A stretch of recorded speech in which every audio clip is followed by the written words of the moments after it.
خيروين. انت هربي خيروين يا خلبوسة. Your family night is black. يعني بالعربي ليلة أهلكم سودا.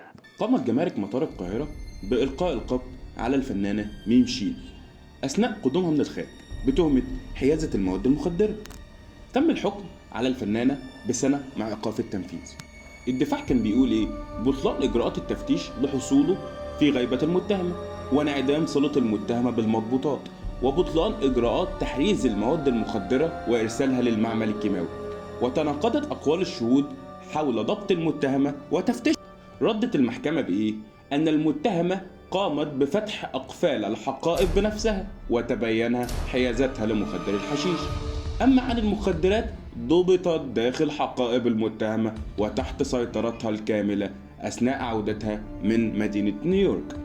إجراءات التحريز تنظيمية واختلاف الأختام هو خطأ مادي لا يبطل الإجراءات. أما عن أقوال الشهود استخلصت المحكمة منها الحقيقة. وأما عن سبب إيقاف تنفيذ الحكم بأن المحكمة ارتأت بأن المتهمة ليس لها سمة سوابق، وعلى الاعتقاد منها بأن المتهمة لن تخالف القانون مستقبلا.